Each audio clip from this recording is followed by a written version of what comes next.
Good morning, everyone. I'm Nitin. I'm here to speak about a very important topic Indian sports and Indian Olympics.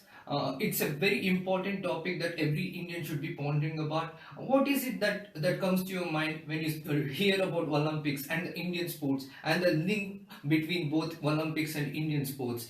When in 2000 in Sydney Olympics, when Karna Malleshwari became the first Indian woman to win an Olympic medal, the bronze, everyone loved it, right? And in 2004, when Rajavardhan Singh Rathore won the silver, he hit those two bullets to win the silver medal for us. Everyone loved it. It was a glorious moment. And in 2008, when Abhinav Bindra won the gold for India in Beijing, everyone loved it.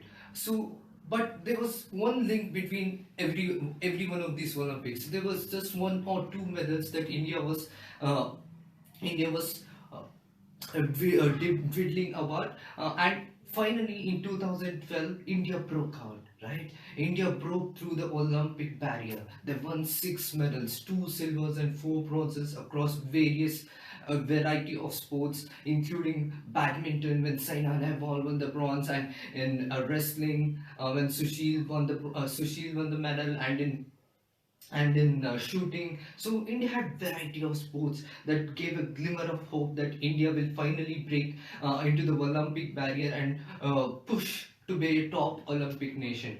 But what happened in 2016? It broke our hearts, right? In 2016, India won just two medals when everyone expected India to win 10 or 12 medals and break into that count of double digits where India will definitely win 10 or 12 medals. The experts were proven wrong. The whole country were proven wrong. India won just two medals. What happened? What was the situation? What was the causes that led to the situation?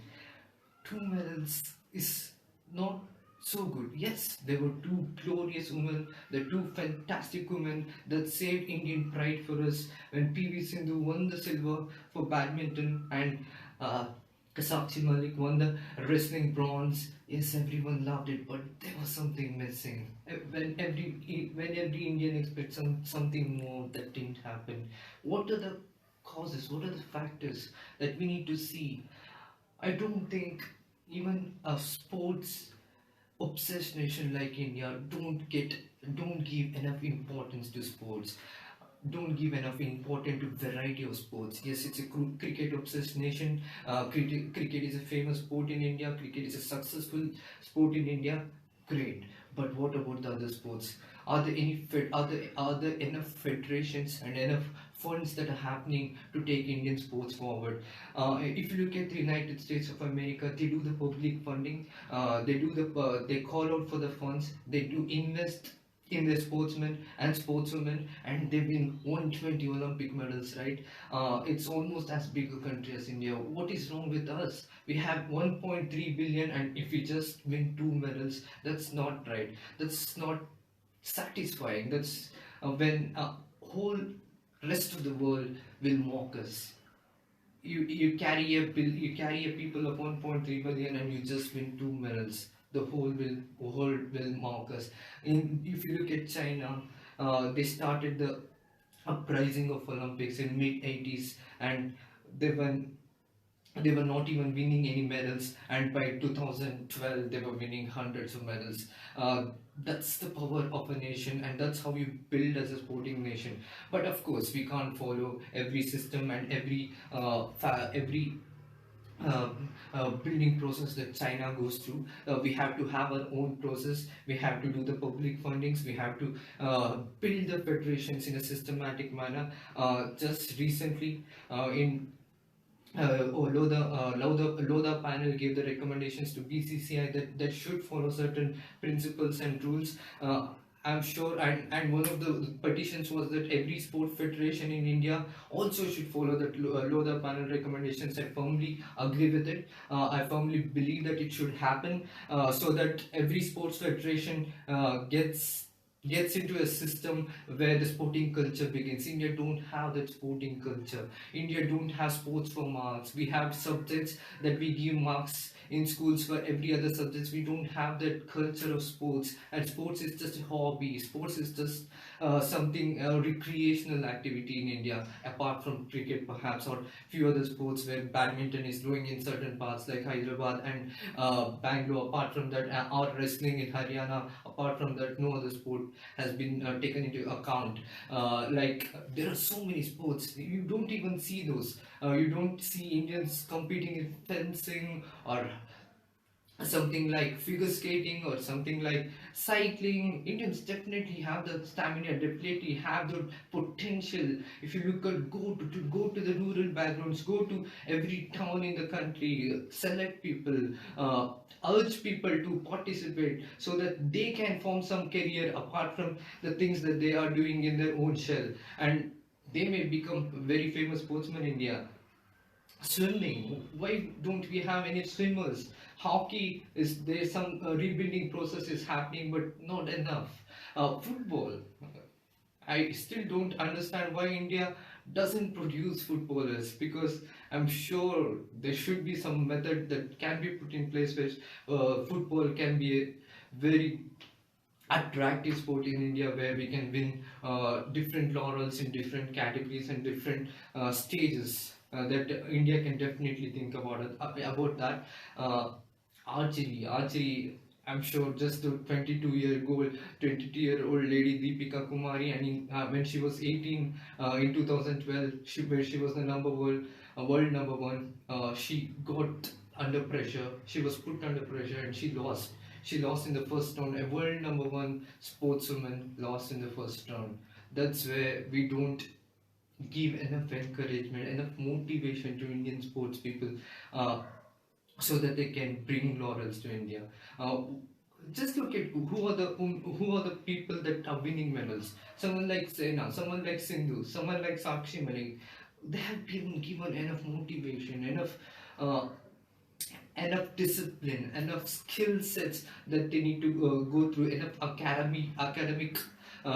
academic exposure that they can go through and beat world's best other players. So there should be some method to it. There should be some method the federations need to undergo and build the process, bring in funds, bring in facilities, bring in infrastructure, so that Olympics can be a definitely by at least by 2024 or 2028 we can build a realistic dream of winning at least 10 to 15 medals. That looks like a long awaited dream right now. Especially when I saw India in 2016, I was very disappointed. I'm sure most of the Indian sport enthusiasts were disappointed about it. And if you talk about India hosting Olympics, come on, we are not even winning medals in double digits. How can we host an Olympics? In 2010, there was a scam just to host whole Commonwealth Games. Whole a party was completely deserted, completely destroyed. A sporting event that was to be Indian Indian first step to building as a sporting nation. It was destroyed by some stupid politicians doing scams and indulging in illegal affairs that nobody recovered from it, I'm sure. So how can we host an Olympics when we didn't messed up the first event that we tried to host? So it's a long awaited dream. I think we should at first we should be concentrating how India should perform in various sports and various categories, and how a method can be put into place. Then perhaps we can think about hosting an Olympics in near future, maybe in 2032 or 2036, where India will be a much improved economic nation, and hopefully in this particular category of sports too. So we should we should look at it in a very every Indian should think about it, right? Even a rupee per each person would give a funding of 1 billion, almost 1 billion, so that Indian sports can play around to build build sportsmen. We can send at least 200 to 300 sportsmen. We sent around 80 sportsmen this time. That's not enough, right? And finally, I hope to say that every Indian should contribute to the success, to the rebuilding process of Indian sports. That every Indian can come through and pump the Indian sportsmen and sportswomen to the success, to the reality that we all can be happy about. I'm sure you will all do it, right? You will all have those squirrel sized contribution to Indian sports. Thank you, everyone. Thank you.